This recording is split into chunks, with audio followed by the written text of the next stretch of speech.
So the Grizzled Young Veterans are looking so much younger, so much different, and they are no longer James Drake. They are no longer Zach Gibson. They are now officially, we've been talking about it for weeks, but they are officially a part of the Dyad with my Mocha 2.0 brother here who has his robe already, the first black member, the Jackie Robinson of the Dyad. He is Mama Niangi's baby boy, Sat E, and we are here to talk some NXT 2.0. I'm SP3 Sat. How are you doing today? Sir E Lavender Tea Tree Oil in the building. You know how it is, guys. It's your favorite podcast. Not because what we're talking about, it's because of us two. Always giving you beautiful black content every single Wednesday. Yeah. Let's talk That about it. E stands BBC. for, BBC, beautiful black content. And the E stands for evolution. We're here to evolve from our past, change characters and names. One guy looking like a cross between 2003 Kane and nowadays Christopher Daniels. That black guy is still there. Christopher Daniels. That black guy, he was cutting that promo. I know we're talking about a different show, but he was cutting that promo like, sir, go see a flipping eye specialist. Get some eye drops in there, sir. It's a bit too dark in there. You should join the House of Black. It's a bit dark in there. Hi, guys. There you go. There you go. House of Black will help you out. They'll add the black around it and the gray. It'll make it even out. But yes, we are here to talk about the official reveals of the Dyad because my man Joe Gacy has officially put his touch on some certain individuals. But that's not the only thing he was doing on this episode of NXT 2.0. We want to hear from you. What do you think about the new revelation of the Dyad, the Joe Gacy's schism being revealed? WrestleTalk.com/support. Send us those mocha chats. Let us know what you think about the new version of Zach Gibson and James Drake. What do you think about the schism in general? And what do you think about Joe Gacy's next target to be joining the schism, which we're going to talk about first because his first target was in the opening matchup on this episode of NXT 2.0. So we're going to give you everything you need to know about Joe Gacy and the schism first off the bat. So our opening matchup was Cameron Grimes versus JD McDonough. This was set up last week during the promo with Cameron Grimes still recovering from his NXT Championship loss at Great American Bash against JD McDonough. Grimes gets early control until McDonough cuts him off. He hits a slingshot splash by JD, which is really impressive. And then midway through the match, a Mr. Joe Gacy has arrived at the Bird's Nest position. McDonough focuses on Grimes' left knee throughout this matchup. This became his target. Cameron starts to make his comeback. He hits his nice little tilt-a-whirl Uranagi. Grimes hits an Insiguri and then follows up with a series of slaps. I felt like I was watching a slap fight. He follows with a huge super kick. McDonough holds onto his leg and then hits his massive headbutt, but Grimes responds with a knee strike to the face, which gets us a double down. Grimes is on the apron, and JD cuts him off with Grimes's knee. Ending up in the ropes, so he's caught in the ropes. JD McDonough stomps at the knee, and then he follows with the Devlin side inside the ring for the win. Really good opener with McDonough getting a huge win in his NXT 2.0 in-ring re-debut. And then post-match, we see our boy Joe Gacy. He is disappointed at Cameron Grimes, and we would get to that later because it's that time. You getting it early this week? People have been disappointed because they didn't get it, but they didn't get it 2 weeks ago. They got a short version last week, but they're getting it early, 5 minutes in. Love is blind. The grass is greener on the other side. It's SP Gacy time. We go to Joe Gacy with the Dyad, and he says, "For the last 10 weeks, you have sat under my tree. That's my name, Sat. You have surrendered yourself to my teaching, Sat. Tore down your egos and rebuilt yourselves as pillars of inclusion and acceptance. Under my guidance, Sat, you will be who you were always meant to be. It is time for you to emerge. Before you do, understand there is no going back. Do you accept this fate, Sat? Now, the final step of the purification will commence. At this point, the Dyad take off their hoods, and we see James Drake, Zach Gibson, Sat Swagger, as we remember them. First, Gacy drops Drake back into the water, and he comes up with his beard gone, as well as a contact in his left eye. And then he does the same to Zach Gibson, who comes up with no beard and a contact in his right eye, as if he was the son of Cain. And then Gacy says, "You are Jagger Reid," to James Drake. "You are Rip Fowler," to Zach Gibson. "Your past will stay where it belongs, behind you." The Dyad remove their robes. Reid says, "Two souls who needed strength and guidance have found redemption." Fowler says, "Now we can join joy in finally being recognized."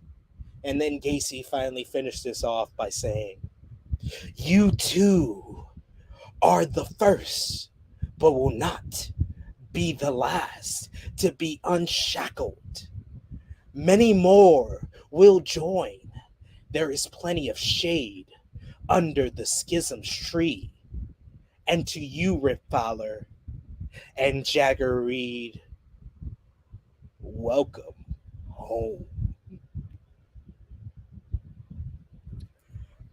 But that is not all. That is not all that Joe Gacy had to say on this show. Later on in the night, we go backstage and we see Cameron Grimes is trying to leave the building. The cameraman approaches him and asks him about his loss earlier tonight. Grimes says, "Not now." But the cameraman insists on asking him again. Grimes says, when he lost the NXT North American title, he said, "Not now." When he lost the NXT title match, he said, "Not now." When he just lost to JD McDonough, he said, "Not now." What part of "not now" don't they understand? He says, "Just let me go home." And Joe Gacy approaches and he says, "Cameron, I understand how you're feeling. I know exactly what you're going through." And Cameron Grimes repeats himself. He says, "Not now." And that has been this edition of SBKC. Love is blind. The grass is greener on the other side. Sat, a lot to unwrap there. So you had the Joe Gacy trying to recruit Cameron Grimes story, but the main part of this was, of course, the Dyad finally being revealed. We've talked about it for about 2 months now. It was pretty obvious who the Dyad were, the Grizzled Young Veterans. What did you think about the new look for Jagger Reid and Rip Fowler? And what do you think about those names and those contacts? So Jagged Edge and R.I.P. Fowler. That's why I call both of them. So R.I.P. Fowler, Jagged Edge. Hey, it's a name. Listen, everyone's getting new names. That was the previous names. Everyone's getting new names, man. No one's exempt. So to be upset now at July the 20th, 2022, you just love being upset. So don't need to be upset. So the schism, I had to research what schism means. It's not the thing that Joe Gacy thinks it is. It's basically difference of opinion in terms of religion. So you get split into different whatever. So is that what his schism is? I don't know.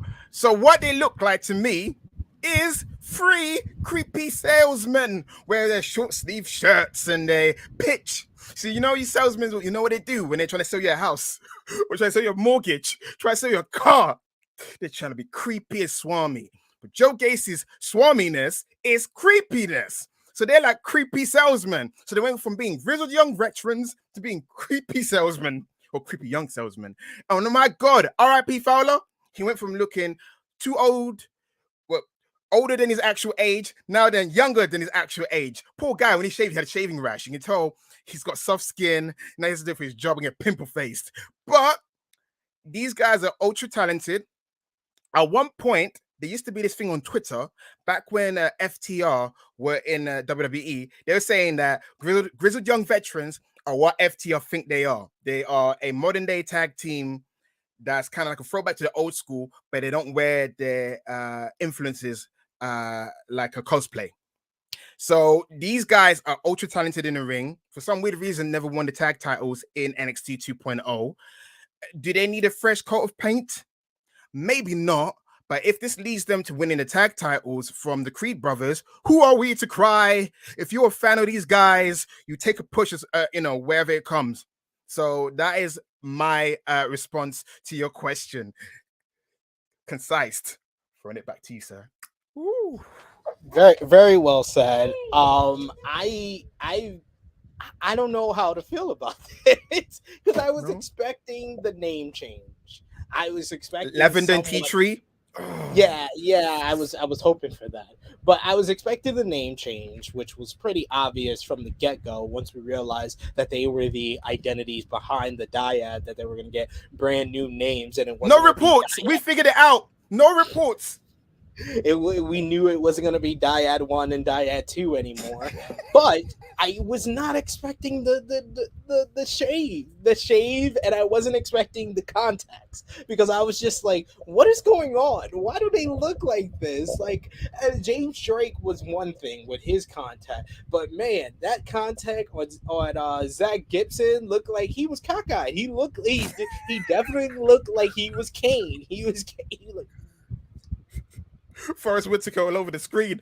But he looked like Christopher Daniels, man. He looked like whatever happened to Daniels happened to him. That extreme case of pink eye, or should we call it black eye-tis that they have. What did you think a cleansing was? I assumed that they were gonna shave something, because look at Harlan. Harlan was, for me, was the prototype of what the follower looks like. They look like they've been caned. But to be fair with Harlan, he didn't really have facial hair. They just shaved his head. And to have James Drake with the long hair with no beard, it was just like, is this really a cleansing? That's not the most hair he has. That's Ezekiel's cousins. He has long, beautiful locks. That's Ezekiel's cousins from Liverpool. They're Liverpool cousins. They are not grizzled anymore. They look like young veterans for sure. Soft boys. Couple of soft boys. The schism young veterans. So what do you think about the whole Joe Gacy versus Cameron Grimes? I gotta give it up to our chat. Our chat was saying that for a while with the whole Cameron Grimes. When we thought the Cameron Grimes story was leading to a heel turn, a lot of people in our chat kind of said that they thought that it would lead him down the path to feud with Joe Gacy, and you guys were on the path. That's why we love the interactive nature of the WrestleTalk Podcast, Mocha 2.0 edition, because you guys are on the money. We knew that the Grizzled Young Veterans were behind the identities of the Dyad, but you guys and gals called Cameron Grimes eventually being somewhat involved in this Joe Gacy story. So do you think that this is going to lead to a feud between the two, or do you think that we will actually get Cameron Grimes joining the schism? Maybe like a stipulation, maybe a John Cena versus Wade Barrett, joins the Nexus type situation with Cameron Grimes. If he loses against Joe Gacy, he has to join the schism. You know what? At least Cameron Grimes on his CV says, I've been someone's butler before. So he's used to being submissive. This could be a retread of a Daniel Bryan and Bray Wyatt storyline also. It could be that he's like, yeah, sure, I'll join you guys. And then when he joins them, he just basically lulls them in a false sense of security and is screwing when it's the tag title opportunity or something like that. Or Gacy has a title opportunity for the North American title or something because the title that he misses. You know what I'm saying? It has to like make sense. I can see them going that route, but Cameron Grimes has become a compelling character somewhat because they are devoting time to him. We're seeing his ebbs and flows. Now they stop talking and now he stopped being a bit of a sad sack. He's still feeling sorry for himself, but it's more frustration than, well, I feel sad for myself. I don't know if I got confidence. He got confidence. He's mad that his confidence is not leading him anywhere. So in terms of them feuding, I'm actually excited about this because Cameron Grimes, no offense to Bron Breakker, Grimes got the chops to pull off the spooky crap. Even if he's stupid, his the way he talks and delivers things. Memes are plenty. Memes are plenty. Yes, I'm looking forward to this.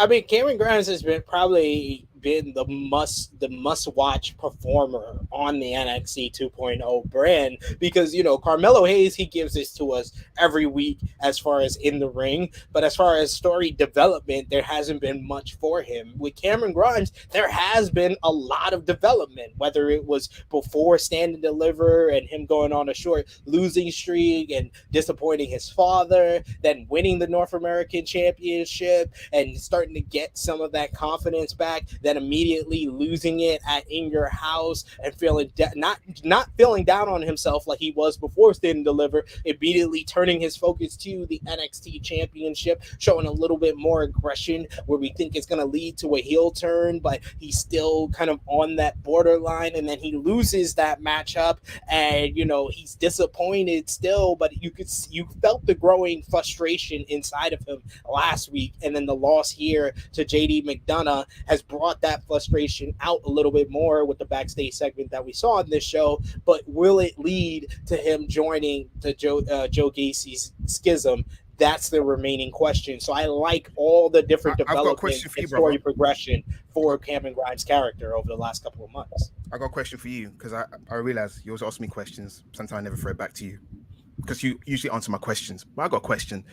Do you want to see Cameron Grimes join Joe Gacy's schism? Do you want to see that storyline?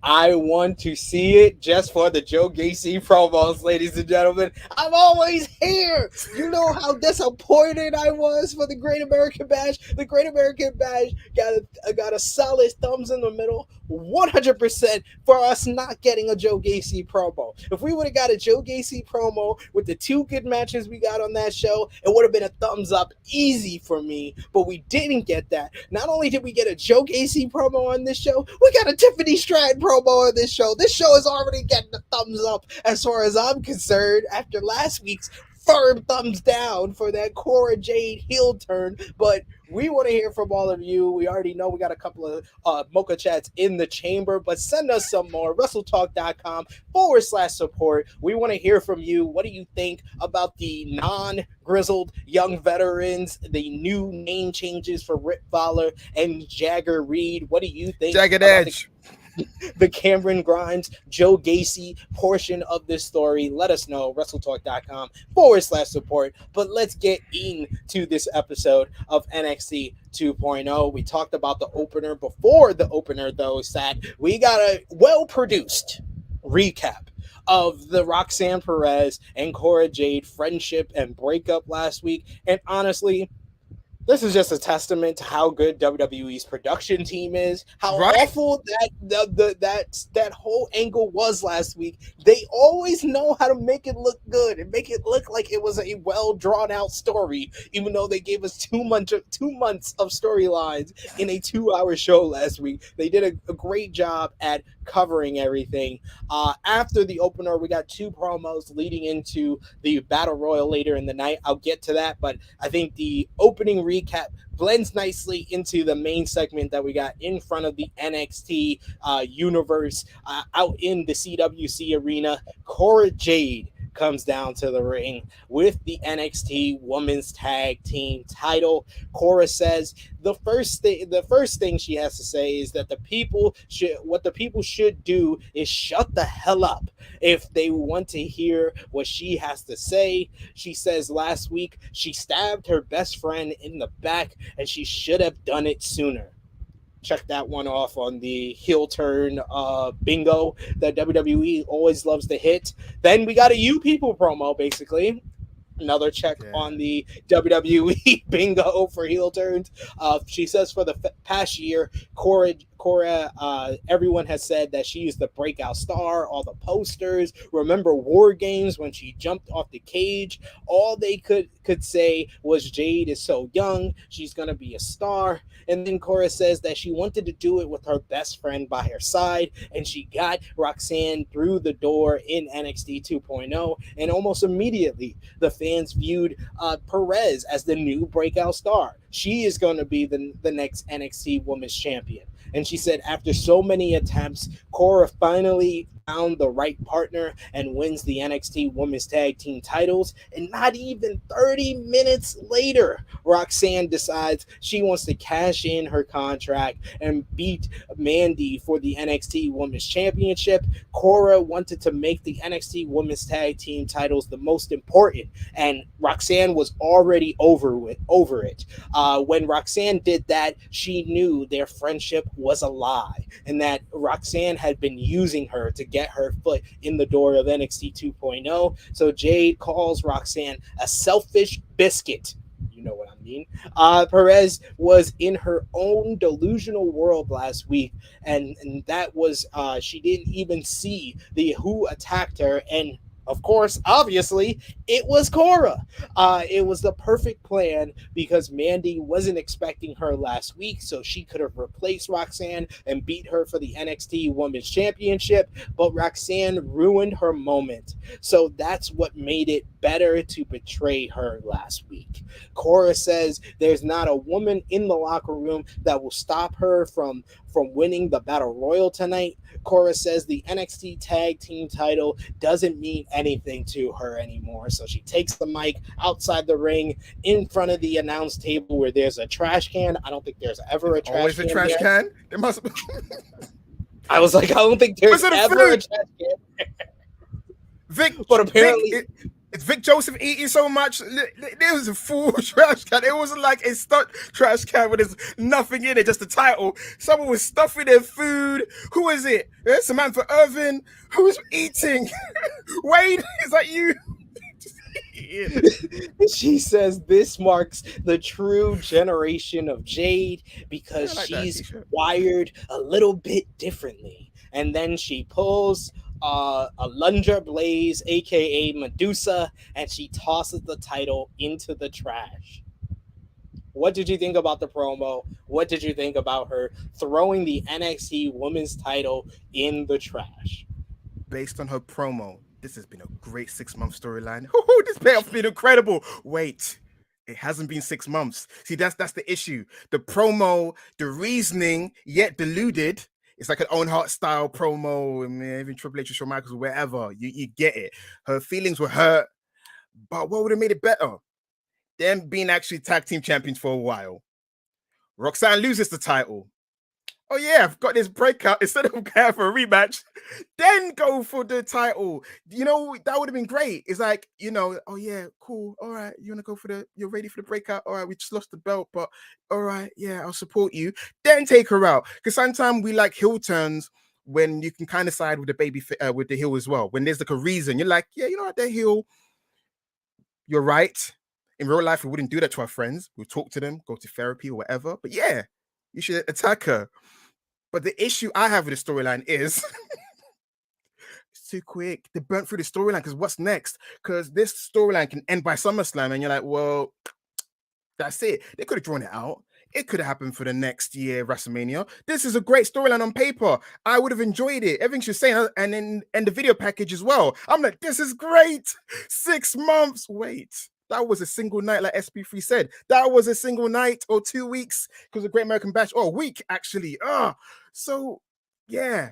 Cora Jade, she's always had a little drip of sarcasm in her, so she's leaning more into that. I like that her title has got a broken skateboard. That's a little nuance I like, a little thing that they've added in there. She's got that swagger. Like everybody knows, she's a huge fan of AJ Lee and CM Punk, so she's channeling her inner cocky swagger edge. I think she'll do well. It's just a shame that this storyline, it's already snake bit from the beginning because people won't even think about her performance, because even in the battle royal later, she did well in that as well in terms of being a heel. But in terms of the storyline, great storyline. Why we have to rush it? I mean, who have to leave at the end of their contract this month? I mean, come on, gosh. Yeah, it's just like it's so mind-boggling because her delivery was great, but I couldn't buy into the actual dialogue here because I was just like, yeah, the fans kind of picked you to be the breakout star, but then you lost at Stand and Deliver. You lost every time you got an opportunity at the NXT Women's Tag Team titles or NXT Women's Championship. And then Roxanne won an actual tournament that made her the next breakout star and earned her the contract. And we could have spaced this out. The only point that she made was Roxanne literally 30 minutes later just decides to cash in her contract. Yeah, that does make Roxanne look a little bit greedy and selfish. So that was one inkling of truth and one inkling of a point where you, like you said, you can agree with where the heel is coming from in that instance, but that doesn't make up for the other 5 minutes of this promo that was complete and utter garbage because of how they delivered this story. This is a good 3 month to 4 month story that they have done in 8 weeks. 8 weeks of them being friends and then eventually winning the tag team titles, and then the breakup happens immediately after. It's just no space out. This is microwave booking, like we said last week. I'm not as angry about it as I was last week after watching it, but I did like some things about that. Like I said, Cora Jade, like you said, has great delivery for being a heel, and she felt more comfortable doing a heel promo than she ever did cutting a face promo. And I also very much love the broken skateboard in the Titantron for her. That was a nice little touch as well. And we'll get into how she performed in the 20-woman battle royal. But we want to hear from you. What do you think about week 2 of the Cora Jade heel character? The generation of Jade, guys. We're in the generation of Jade. She saved the show. Said that before when she was a babyface, that I think when she was challenging for the NXT Women's Championship. It's even more now, guys. Thanks to the generation of Jade, we had great ratings last week. The best rating we've had in a while. Is it the Tempest effect? Because Tempest was coming back, so you all came back. But yes, I think it's the effect of them realizing. They want us to be angry about stuff, and I was very angry about the Cora Jade heel turn. Wait, are you telling us? We like when we're upset about it. Wait a second, you telling me us being positive is not it?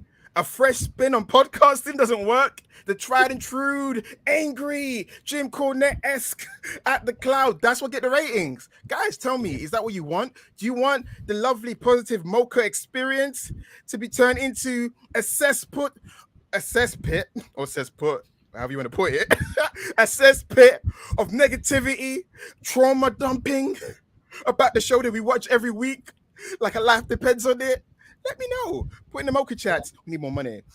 Yes, let us know. WrestleTalk.com/support. As of right now on WWE.com, they still have it as Roxanne Perez and Vacant are the NXT Women's Tag Team Champions. Ooh, the titles. So 3/4 of the Women's Tag Team titles in WWE are now vacant. I know what's gonna happen though. Get this, yeah. Get this. This is just me like paraphrasing.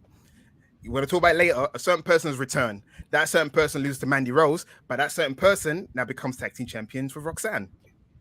And to correct the chat, I'm saying it's been 8 weeks of their friendship that they have told us about. This started basically when Roxanne Perez debuted.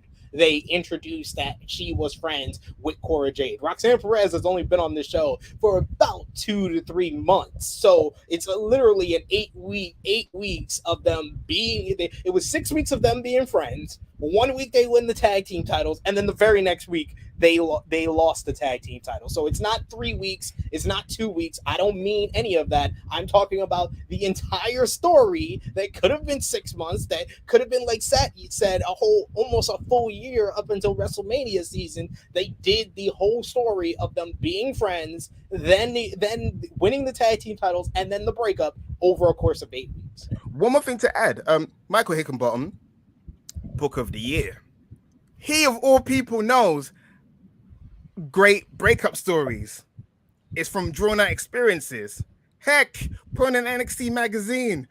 Corey, Jade, and Roxanne having issues. He knows about drawing out the experience, going to talk show. Heck, he should have recreated that moment. You know, it could have done that. But for some reason, I don't know who's behind the storyline, why they fast forward it so quickly. I don't know who got bored or they panicked. Maybe it was the panic. Oh, the rating's not doing well. I just do the heel turn. Got a proper rating with a heel. Yeah, turn. but then what happens afterwards, man?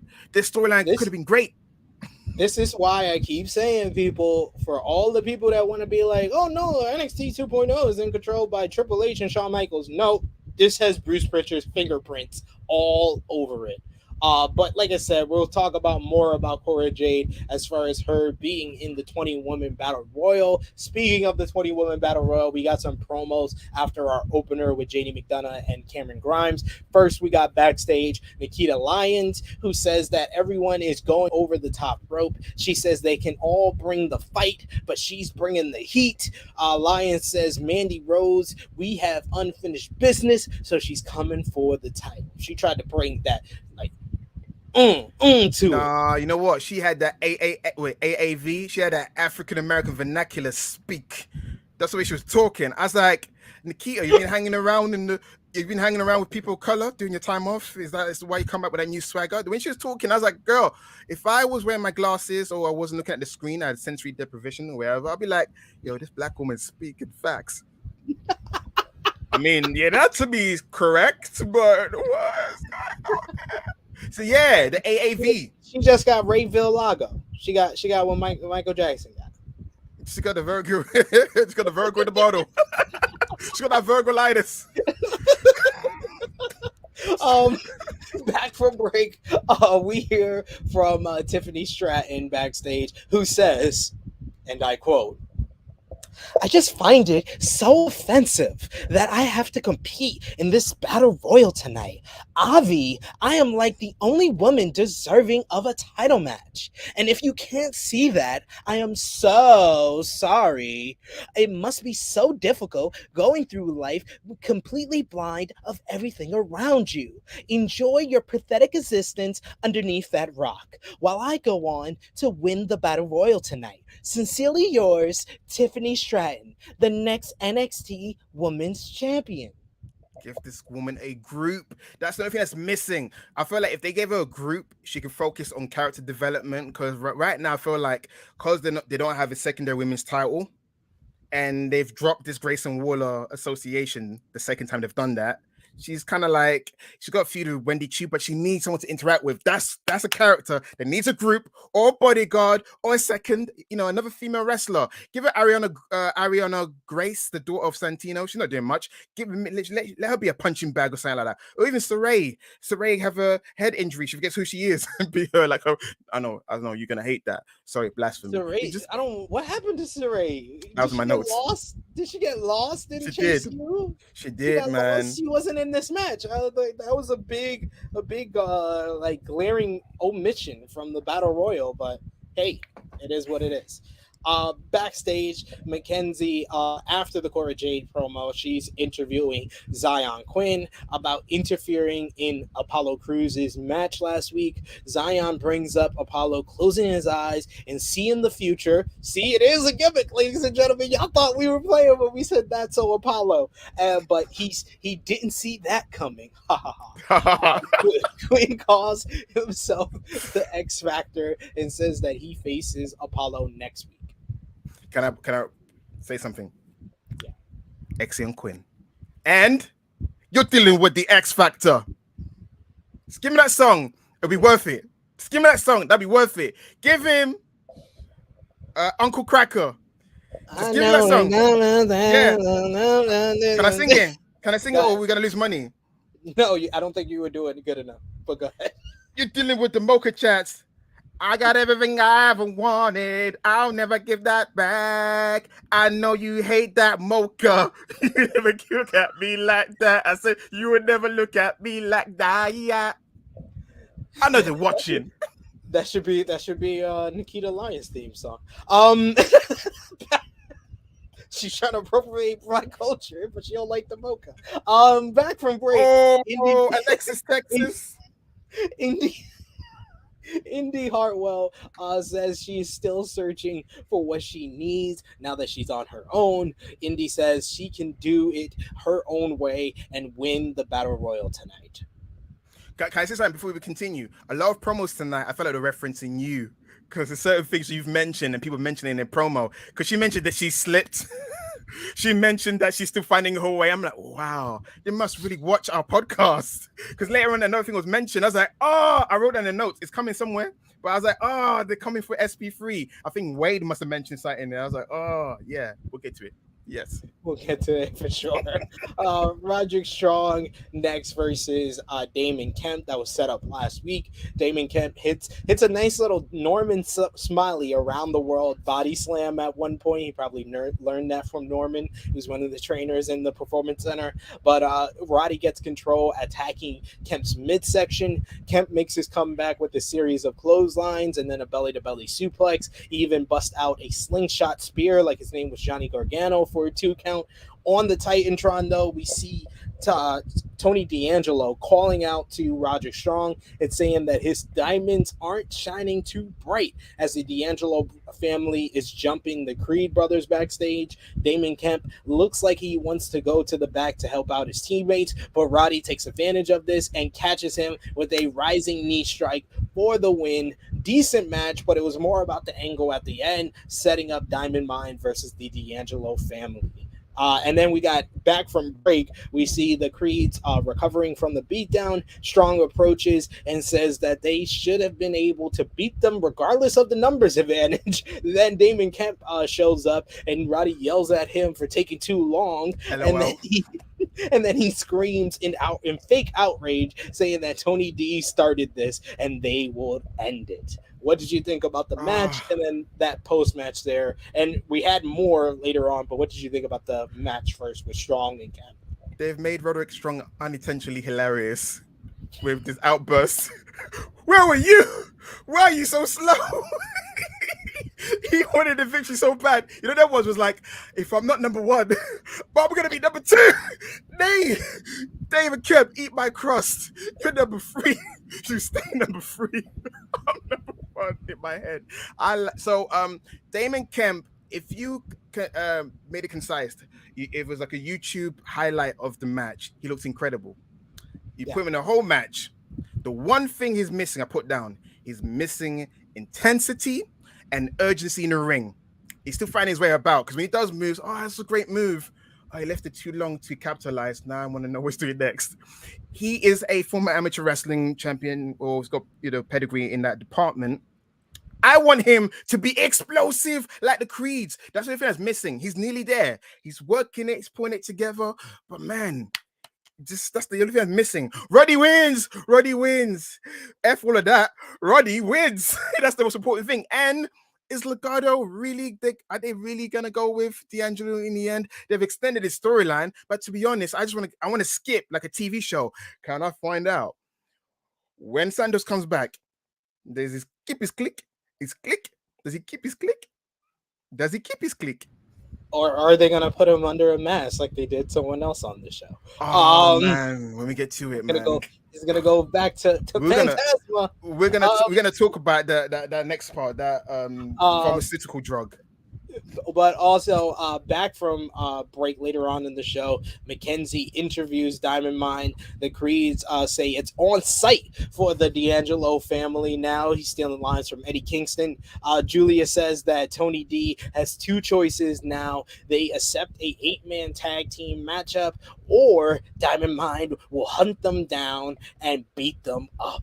And then before the 20-woman battle royal, while Elektra Lopez is making making her entrance. We go backstage to Mackenzie, who interviews Tony D, who says that Lopez got this in the 20-woman battle royal, and then Mackenzie brings up the Diamond Mine challenge, and Tony D accepts. So we got the D'Angelo family versus the Diamond Mine next week on NXT 2.0. Julius Creed is the best promo of Diamond Mine. Who would have thunk it? He is, though. He showed some nice intensity there. And he knew where listen, his brother, bless him, stuck in the 80s. You woke up for Diamond Mine, blah, blah, blah. But Julius, he had control, he had command. You know what? This storyline I didn't like in the beginning, but I'm seeing the vision now. This is young Rocky Maivia, and then you're Roderick Strong as Farouk. I see it now. I see the vision. I see what they're doing. I still hate it though. But Julius, great delivery. Yeah, Julius did really well. He's going to be a great leader of Diamond Mine when they put him in the right position. Really? You want him to be the leader? He hasn't really done like just the tag title. He's the leader. His athleticism is the reason why they're the NXT Tag Team Champions. But his promo put him over the top now, right? You're ready for it. Yeah? I was like, yes, please, king. He's king. Is this your king? Is this your king? King. Backstage, we see Pretty Deadly are talking about cleaning their babies when they win the NXT UK Tag Team titles, their babies being the titles. They are dressed in cowboy garb again and say to saddle up, boy.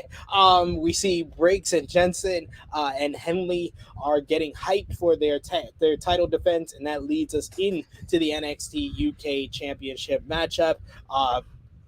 Thumbs down for the CWC crowd. I haven't done this in a while, but chanting USA during a matchup for the NXT UK tag team titles. No, we're not in the 80s anymore, guys. I'm just saying. Also, recent news, you'd kind of be ashamed to chant 3 letters at the moment when women's rights are being oppressed. We're not a political podcast, reportedly, but just saying. Hey, we are not here to talk about religion or politics. We are here for fun. This is a safe haven here on the WrestleTalk Podcast. I won't judge you for your beliefs, but I'll do it in private. Pretty Deadly have on cow print turtlenecks, crop tops, and brown cowboy-esque pants. Great touch. Rico will be happy. Rico Constantino, he would be happy with those look. That's what they need. They need a Rico. They'll be great. Rico. Big Joseph says Brooks Jensen is getting ladies now, and then he quotes Mambo number 5 because that's relevant. Briggs throws Prince to the floor where he crashes into Fallon Henley, causing the babyface to get angry and giving Henley a slight shoulder injury. But this plays into the finish where Henley will get involved. The finish sees Prince pass Wilson the NXT UK Tag Team title, but he also passes the other one to Briggs, distracting the referee. Henley grabs the title from Wilson while the ref tries to take it away from both of them. Briggs and Jensen hit the high-low on Wilson for the win. Solid tag team matchup with Henley being the difference maker for Briggs and Jensen. But what did you think, Sat? Solid. That should be nice. I thought it was a match. Most of my notes was about how the outfits of Pretty Deadly was nice. And Briggs does a lively hot tag. Nice clothesline chop block from Briggs and Jensen. I was thinking, you just mentioned something and it just dawned on me. What if it's leading for Pretty Deadly to get female valet? Emilia McKenzie would be great. But if they have to, Ariana Grace, I must suggest for everything because she's Santino's daughter. Yeah, I was going to say Ariana Grace fits in more with them because she has the modeling gimmick. I heard people kind of suggesting her to be Maxine Dupree on SmackDown, but I think Jenny fits that better because she's already going out with Gunther. They might as well travel together. And she has the fashionista gimmick, so I think she would work better as Maxine Dupree. And Ariana Grace, you put her with Pretty Deadly. Who's Maxine Dupree? What have I missed? Are you telling me things? Maxine Dupree is going to be the newest member of Maximum Male Models on SmackDown this week. There's going to be Maxine Dupree. Max Dupree. Wait, Max Dupree has got a significant other. No, I think that's his sister. That's his sister, Maxine Dupree.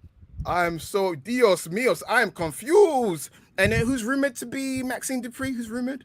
Well, it's been more fan speculation has been saying that it's Jenny. because Jenny Oh, hasn't been on NXT UK in a while.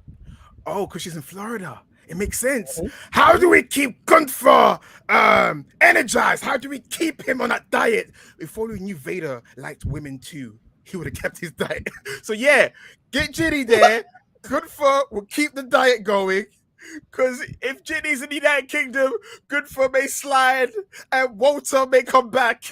Walter, don't come back, sir. Keep the family pack at home.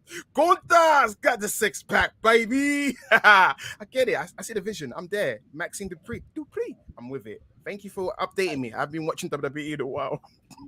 No worries, I got you. That's what we're here for. We encapsulate everything on the Mocha 2.0 podcast. Here. There's no alcohol. I know, guys, you think I'm much more hyped than usual. This is juice. I'm straight edge, and my baby did dribble on me. So this is my baby. My child's with me everywhere. He is straight edge, ladies and gentlemen. I tried to get him to drink. In the park, I'm a bad example. In the parking lot, we see NXT champion Braun Breaker arrives at the CWC. I put in my notes here. When is Braun gonna get fined for always arriving so late to the arena? Like, this has become his thing. He always arrives like just before his segment. Like, when never opening the show. He never opens the show. But when he does open the show, he gets his ass whipped, then comes back later. Where is he? He's like, where's Wally? I swear that's his gimmick. He's like, where's Wally? Have you seen this guy? Have you seen this guy? Have you seen this asymmetrically impaired individual? Have you seen this guy? Have you seen the skinny shoulder guy? Have you seen the guy's head bigger than his body? Have you seen him? In the arena, we see Braun Breaker. He comes out to the ring. He says that JD will pay for what he did to him. We see McDonough on the Titantron with a mannequin behind him. I thought I was watching Umbrella Academy for a second here, and he was fine. I love the reference. I watched that show too. But JD says that he's been watching Braun Breaker while he's been in the UK, and JD says he's not like his other competitors that Braun has faced before. He will dissect Breaker, and he shows where he will tear the tendon from the bone on the mannequin. I was so dumbfounded by this whole entire segment. McDonough says this is only so much trauma that the human body can go through before he can't survive. Breaker interrupts and says one day he will have to face Breaker, and if he can't find his balls, take some from the mannequin. Ooh, good line. Braun also says that he can rip his shoulder off because he will take it back and beat JD over the head with it. So it seems like these two are heading to a showdown, probably most likely at this special event that's supposed to happen in August. What did you think about this exchange between McDonough and Breaker? No, me. I always like to comment on little things. I enjoy how Vic and Wade pronounce McDonough the way we do. I say McDonough. You say McDonough. Just Vic says it the same way. I'm like, okay, it's an American thing. They look at it. We say McDonough or McDonough, and you go, he said McDonough. But yeah, I like that we encapsulated it. The Vic and Wade of the show. See it now. But more pressing matters. I may make fun of JD McDonough, but he's much needed in the main event scene. He's everything that this show's been missing, or this title reign that Braun Breaker has been missing. So Braun Breaker is this unstoppable Superman hero, Hogan, Cena type character, conquering all comers, even Roman Reigns in his early days, pre-tribal chief. Now you need a guy who you can 50% kind of believe, or heck, even 75% believe, or 35% believe on the other side, that he can potentially beat Braun without cheating too much, that he can wear him down. So they're establishing JD McDonough as a cerebral ass in. So him going on to the mannequin, it kind of reminded me of that basketball promo between Batista and Great Khali. I was like, oh no, they've got an anatomy. It never really goes well. I was like, mannequins don't have feelings. Mannequins don't have genitalia. Mannequins can't respond. But yeah, I like that JD McDonough is trying to come across as a sick, twisted, seedy individual. I live for it because Braun Breaker needs it for his title reign. The scene is saved because now that Cameron Grimes is out of that scene, who do we have now? They need to start cooking more people for the main event scene. Yeah, but yeah, JD McDonough, chef's kiss. I am enjoying it so far. Yeah. Yeah, Big and he head. bulked up a little bit too. We seen from his matchup earlier. For as much as he could, he bulked up a You know little. what? It's not even the fact he's got a big head. All it is, his shoulders are not expanded enough. I don't know what the situation is. Yeah, people saying body shaming. I'm sorry. Is it body shaming when you state the truth, or when you see something? It's like, hey, dude, your head's bigger than your shoulder, like your shoulder's right here, but it should be. He doesn't have broad shoulder. I'm sorry, okay, he doesn't have broad shoulders. But yeah, good for him. He's bulked out in other areas, but he can never bulk out them shoulders. Great JD line. McDonough. JD McDonut. Yes. That's how I pronounce it. But and happy birthday, Hector. I saw that earlier. Happy birthday to you, sir. Thank you for joining us today for the live edition of the Mocha 2.0 podcast. Back from break, before Braun Breaker comes out to the arena, we got Mackenzie interviewing Wes Lee, who says Trick Williams tried to blind him at Great American Bash, but now his vision is clear and he wants another piece of Trick. But first, he says that Grayson Waller had a lot to say about him, so he's gonna get some of this next week. So first is Grayson, then is Trick, and then he's back on his path to find himself.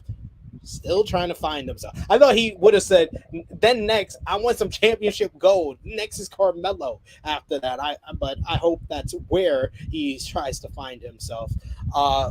And we got a whole bunch of different segments after that. But go No, ahead. pause. Go on, SP3. I didn't think of that. Wesley for the title. Oh, I've been saying that for weeks. Actually, I've been saying that he should after he beats he should beat Grayson, then beat Trick, and then go for the North American Championship. That's a perfect kind of like TV North American Championship matchup. well, pal, I got a question for you. If the E would they went to sniffing other. We've seen your partners booking videos, and do you think you'd be interested? Would you be interested in getting your heart shattered for 6 months and shouted at? Yeah, I don't mind. I don't mind getting shouted at as long as they paying me. I don't get my shouted at for 6 months. And then how long afterwards would you do an interview to do a tell-all or a sneak peek? Oh yeah, it didn't last long. Oh, I respect everyone there, but yeah, sometimes you can't go about your ideas. Sometimes your ideas aren't listened to when you have a 76-year-old who's more concerned with other things. Reportedly. Commentary talk about the feud and move on. Talk about the feud between McDonough and Breaker, and then they move on to the issue between Von Wagner and Solo Sikoa. They show footage from last Friday SmackDown where Solo obviously was there to probably see his family members of the bloodline. Where were they? And then he gets jumped. He gets jumped by Von Wagner. Von beats him up in front of the arena, and says, "This is the street champion." Well, I put the street champion on his apple.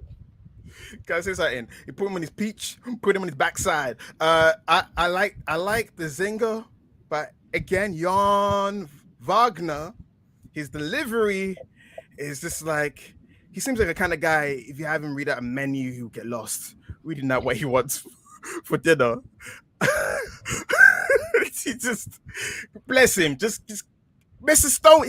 He's the only person that's got 2 managers. Why is he talking? And yet he's still cutting promos. It's like, yo, use the 4 managers you got. Like, damn.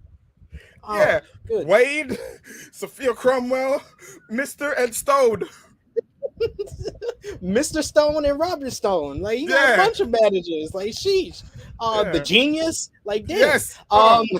We see another Axiom vignette in comic book style for his debut, which is next. And then we get Axiom versus Dante Chen, Axiom's debut. I think this will be the last time we're able to use this because this is his in-ring debut. But yes, our milk cartons worked. A kid has been found. He is Peter Parker now, and Axiom is Spider-Man.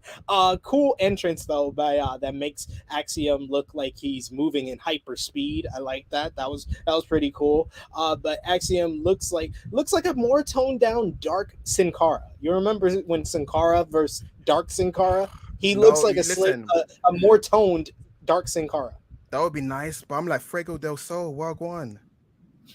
No, the mask and the attire. No, the mask, more yeah, but the arm sleeves, like I'm not gonna go into the build. I'm not gonna be that guy, but I'm just saying how the fit. There's something wrong with the fit. Is it? I feel like it's probably 5% off. It's nearly there. It just doesn't. How do you go from a guy? A kid has been found. A kid has returned. A kid's entrance is kind of similar to Nathan Frazier. Poor Nathan Frazier. He has to do it in real life. He has to do that thing where he. What's with all these? What is with all these NXT UK characters? You know, they're either really smart, they're nerds, or like they used to play sports, but they gave it up for wrestling. So I don't know. Axiom hits a tornado DDT, a top rope crossbody, and then he follows with a jumping thrust kick to beat Dante Chen. He looked good in his debut, but I do agree with you. The fit just it looks too much like too many different characters that we can name off here. Nothing just that. How do you turn a kid into some guy in a mask? Because even his movesets, because a kid is known for being a hybrid wrestler. So they went to him, wear a mask, go do some lucha things or some Axiom things. So he did some Axiom things. Axiom sounds like a pharmaceutical drug. Is Axiom giving him too much speed? Lay off the speed, Axiom. Lay off them drugs. Drugs are not good for a kid.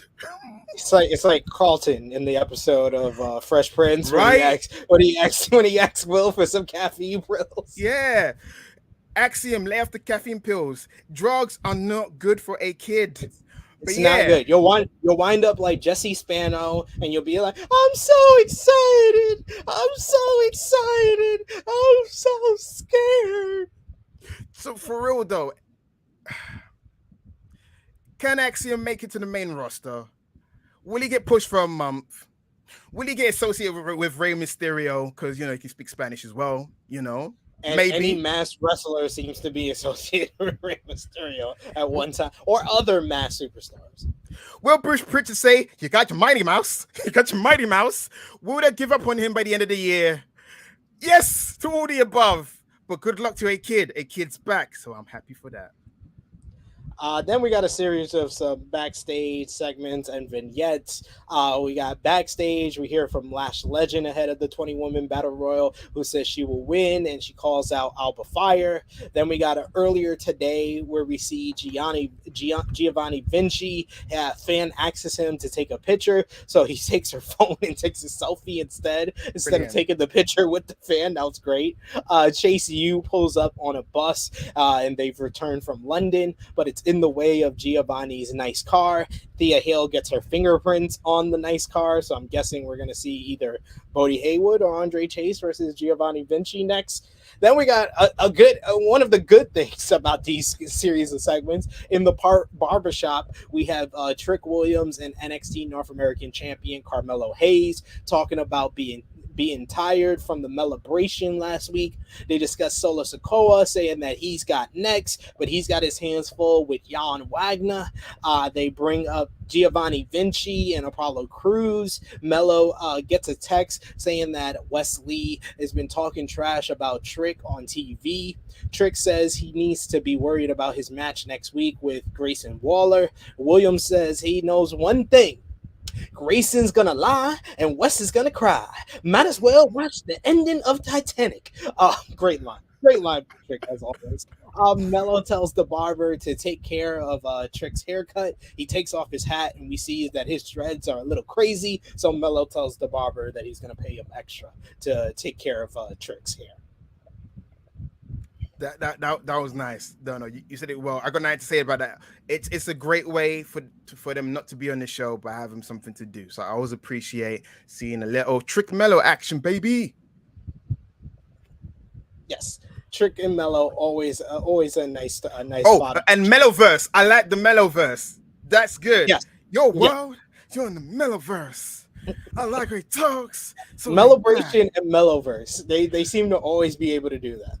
Bust open the forbidden door. Carmelo, Melibration. Let's do it. Keep Corey away. He might get a little bit nervous. Especially around Trick as well and his girl. Stay away reportedly. from We get backstage. Mackenzie interviews Toxic Attraction about tonight's 20 woman battle royal. She asks Mandy who has what it takes to get the win, and Rose says Tatum Paxley, and then tries to walk away. Mackenzie tries to That get was more good. clarity on the answer, and Mandy Rose says, "You asked one question, you can't ask for a follow up. You said you had one question." In comes Ivy now, who says she is going to get the win and take the title from Mandy. Kiana James interrupts and says she will end her reign, but Alba Fire interrupts her and says that she will burn Mandy's toxic empire to the ground, and that leads to the 20 woman battle royal. So this was the main event of the evening. So last call from Mocha Chats, WrestleTalk.com/support, as we're going to talk about the 20 woman battle royale.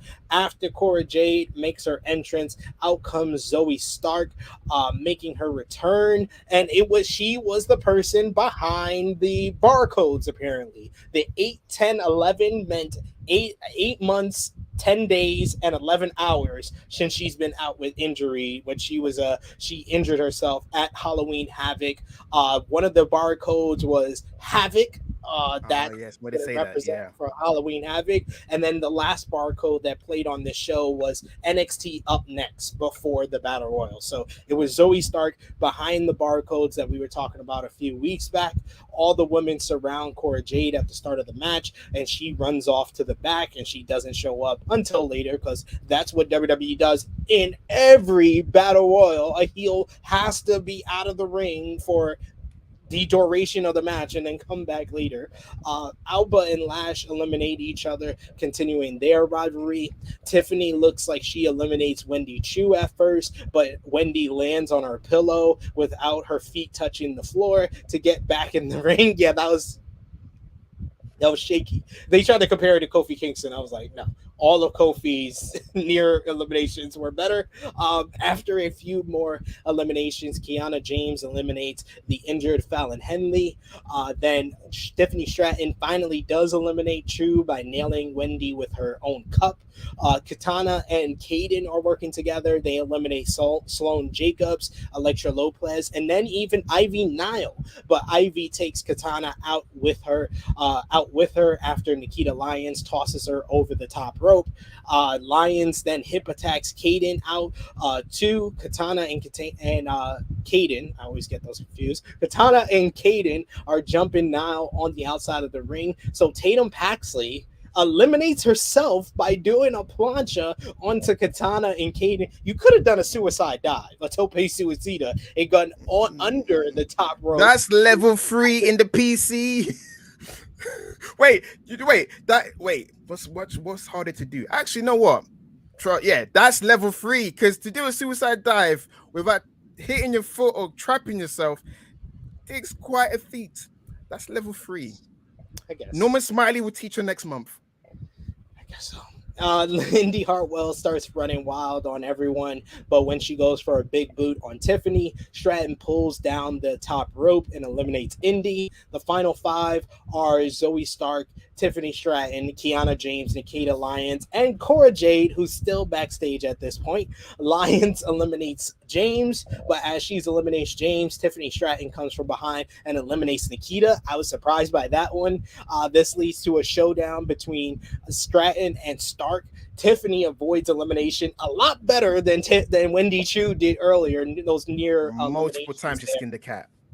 Zoe catches Tiffany on her handspring backflip, back elbow into a half and half suplex, and then she finally eliminates her. Cora Jade comes from the crowd to eliminate Stark, but Zoe is ready for her and backdrops her out of the ring for the win.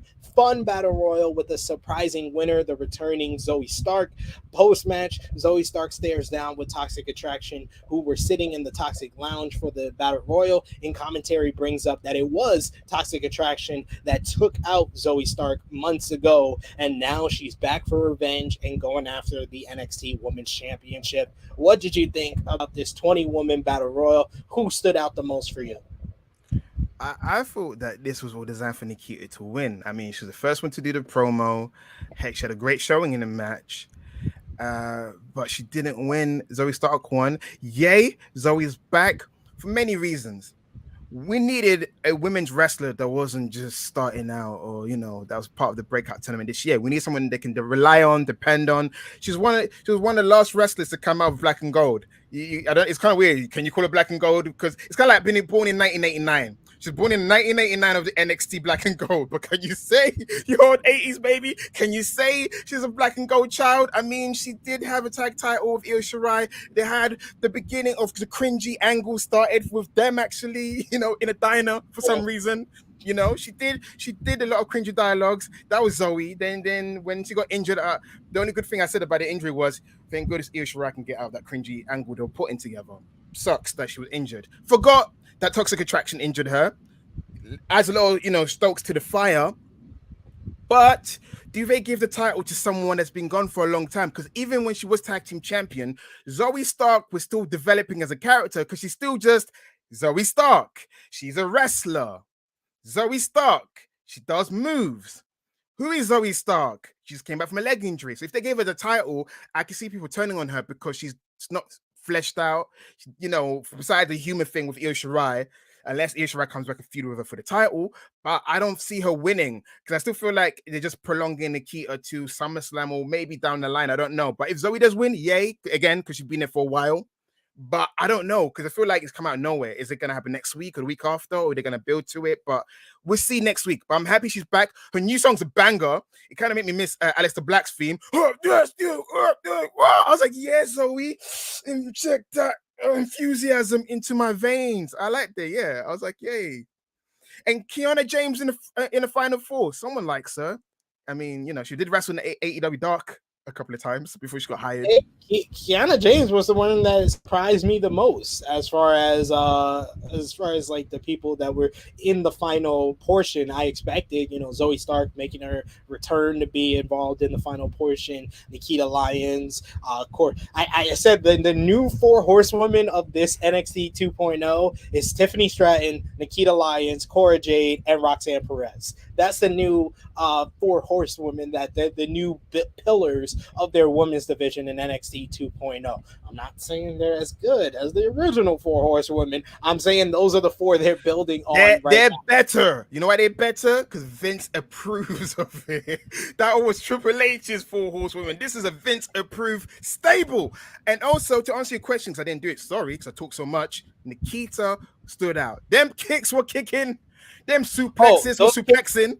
Yeah, those kicks at the end, I would have said Tiffany Stratton. Tiffany Stratton was the MVP for this battle royale for me, because those near eliminations and the way she gets her character over in every match she does. Nikita, I'm a Nikita. I do enjoy Nikita Lyons in the ring. We do. But yeah. I completely jumped on the Tiffany Stratton. Same. Yes. We talked about it. We talked about it in private and in person. We love Tiffany Stratton. We know that Vince loves the blondes. Catnip for him. Ooh, blondes. And she's got a real sports background, which they love. They love molding clay out of nothing.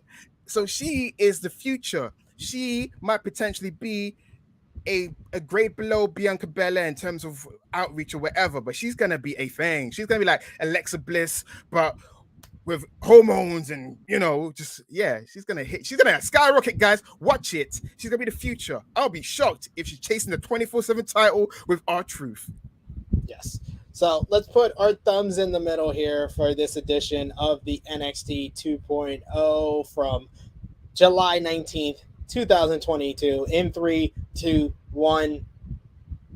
I'll go slight thumbs up. I'm going to go slight thumbs up here because, like I said, we got a Joe Gacy promo.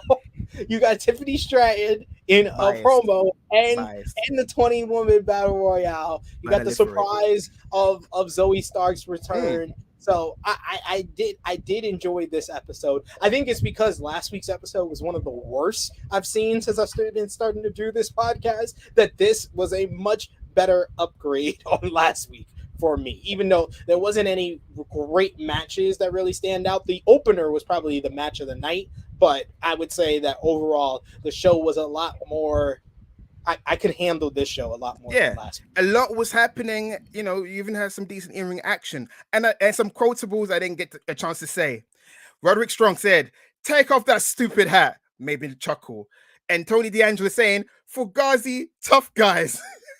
You know why they need a dojo? Because they can't cut it in the streets. So it was a lot of entertaining prospects going on in that show. So yeah, I'm with you on that. A lot happened. I can't wait. Is Zoe Stark gonna be the one to win the title? Tune in and find out next week or whenever on NXT 2.0.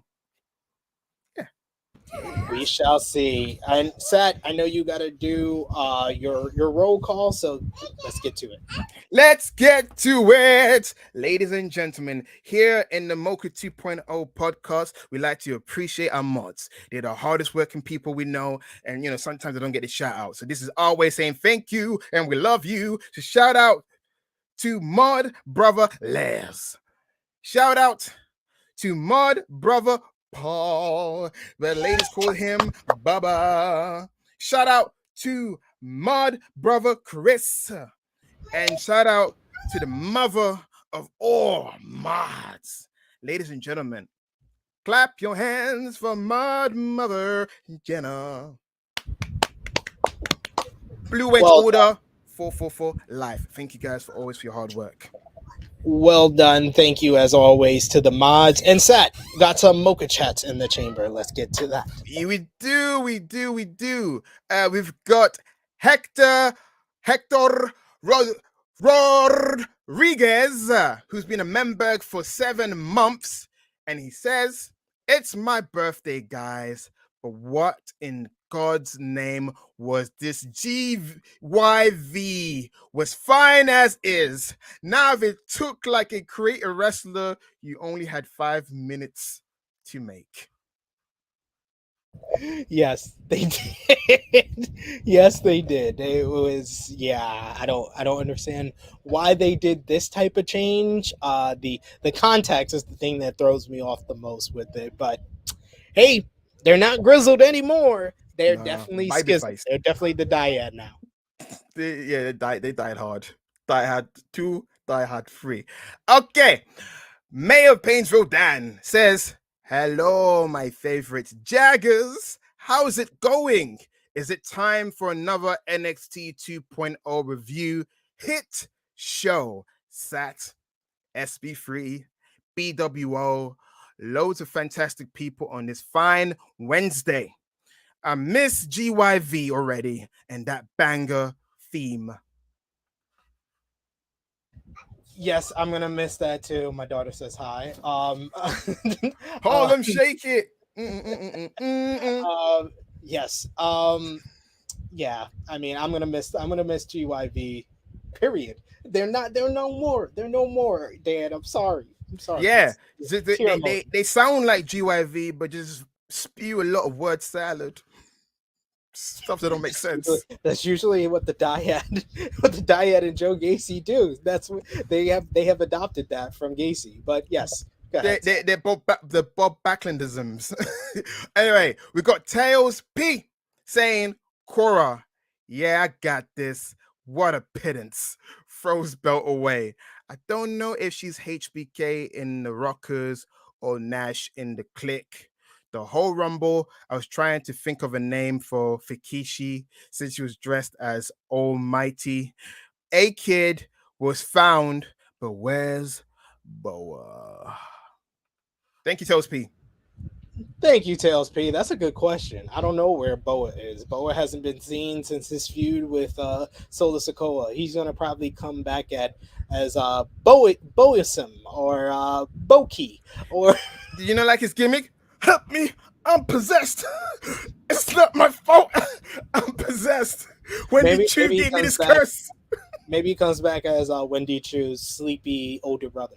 No, guys, I got it. Just make her Tiffany Stratton's dog handler. Yeah, because that works. You know what? Yeah, I can see people saying there's some racism will be involved in the storyline. Like they don't want to see him get berated as the driver, bodyguard, whatever. Yeah, if it was 90s WWE, you'd hear a lot of racist stereotypes thrown at his direction by Tiffany. If it was 90s Vince Russo, yo, bro, it's a storyline, yo. I can't do this. I sound like Flavor. Just flopped at that impression. Anyway, we're done here, guys. It's been great. SP, take us home. Thank you for those mocha chats as always. Thank you for everyone who joined us live in the live chat. As always, we appreciate all of you. Show your appreciation back. Drop the thumbs up on this video. Share it with your friends. Subscribe if you are new to the WrestleTalk Podcast YouTube channel. Tomorrow, Ali and Luke will be back with the AEW Dynamite review. You got on Friday, the magazine show with Denise and Luke. And on Saturday, of course, it is LIW time with Tempest and Pete reviewing SmackDown and AEW Rampage. So hit that subscribe button, hit the bell to stay notified. Me and Seth will be back here next Wednesday for Seth E. Swagger. It is me, True Hill Phenom SP3, and this has been Mocha 2.0. And we're out of time.